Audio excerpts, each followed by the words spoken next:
one of the things that I think is cool is when you work in this area of removing self-sabotage or doing something and you use something that I know nothing about, I think that's cool, and I want to let you guys know about it. So would you please welcome to the stage Nan Martin.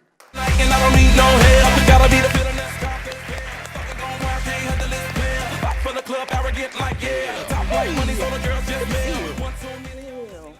love that jacket. I don't know. Okay. Have a seat. Oh, good, I get to sit.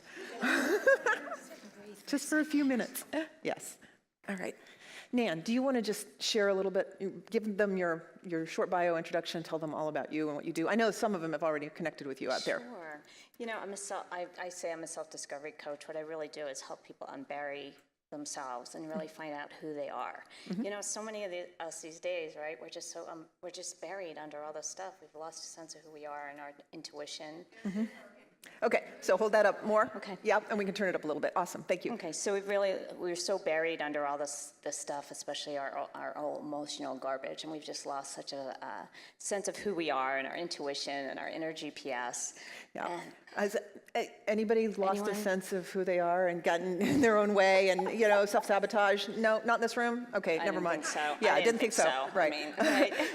So what do you see most about self-sabotage and in the entrepreneurial community? Because I know you work with business owners, you work with a lot of people and helping them over self-sabotage. It's really... Yeah, I think that, the negative self-talk is a big, huge one. And just getting to the bottom, of course, of these negative belief systems, like you say. I mean, people really, you guys need to, guys and girls out there, you have to work on it, and you can't be afraid to really, be willing to look at that and get into it. Yeah, and it's easy to avoid it, isn't it? Yes, it is. We're very good at avoidance. So say a little bit more about some of the limiting beliefs that you see and some of what's going on, what's holding people back that might produce some ahas in the room. Because there have been a lot of ahas so far, and I just want you to, let's up the level of ahas. Yeah, one of the things I'm seeing all the time, I'm sorry. One of the things I'm seeing all the time is people are just exactly what you said. People are really not getting in their heart anymore. We just keep following our... Up here? Yeah, we're totally in our head, right? Pam, you're talking about not head versus heart, but we're talking about business and higher self. So we really need to get back into our heart because our head is not our guidance system.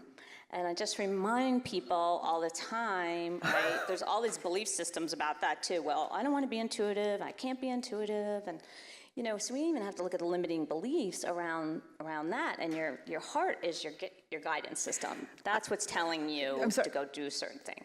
I don't know if you guys got it from my expression, but when she said your head is not your guidance system, it's like, gosh, I forget that a lot. Because I like living up here. You guys get that? So thank you for that reminder. It's like, right, down here, yes. Okay, cool. So share with people some of the ways in which you do this, because you use different modalities. So.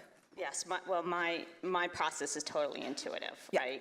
And I realize that these triggers, okay, who has triggers in here? We all have triggers. No, I don't have triggers. Right, no. Okay, let's not talk about that. But these triggers, we forget, like it goes back to childhood, really does. And I know that's another thing that we don't really want to talk about, but I encourage you, let's not hide it. This is not a No, I'm actually glad you really need to talk about because that is the root of these issues. Your stress, your overwhelm, all that stuff is rooted from by the time you're 8 years old, you're like a machine already. How you think, how you talk, how you walk, what you think. By 8 years old, you're sort of programmed into that little machine already. I don't really want a 7-year-old running my business. Yes, thank you.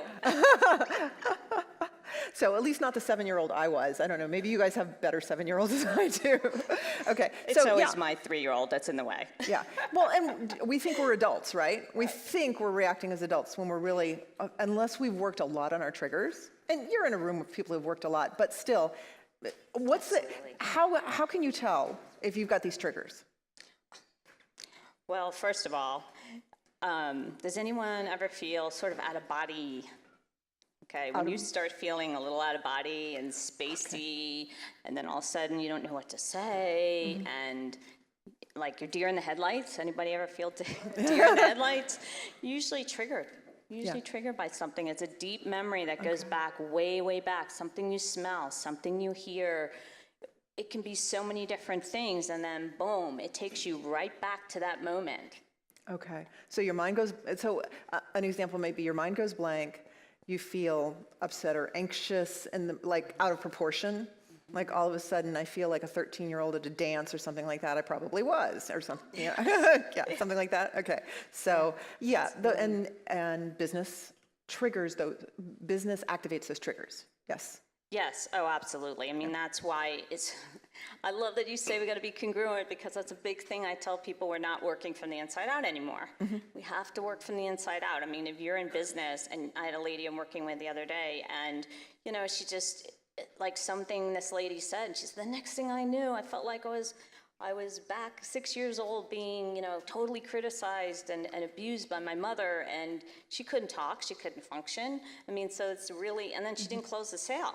Right? So, yeah. I mean, this is affecting our business. It's affecting our sales, our clients, our marketing, everything. Right. And it's bad if it affects your sales, but what if it actually affects your client work? I mean, what if your clients say something or do something and it triggers you? How awful would that be to feel like you're not serving? So that's why I asked Nan to say more. Say more. No, I'm glad you mentioned. I mean, that is the super problem, right? Getting in there and being triggered actually by your clients, and it can happen if you haven't really cleaned yourself up. Okay. So childhood wounds, cleaning them up, sort of restructuring things. Right. And say more about how you do that and what you do. Yeah, so again, it's more of an intuitive process, but I also wanted to talk about essential oils just a little bit, because I know she wanted me to talk about that, and I know how much everyone loves them here. Yeah, and I think that's so cool, because I don't know anything about them. I actually have a little collection at home, and Nan was talking to me about them, like I got a while ago, and I don't really know how to use them. But the idea that you could, I mean, tapping is cool, but the idea that you could reduce triggers with essential oils, how cool is that? Say more. Absolutely. I love essential oils. And they go, it's like peanut butter and jelly. I mean, tapping in oils is peanut butter and jelly, right? So it's just, what people forget is there's only one sense, right? You're triggered by senses. So there's only one sense that's hardwired to our brain. What is that? Smell. Smell. So if you're smelling an oil, you're actually affecting that limbic system immediately. Okay.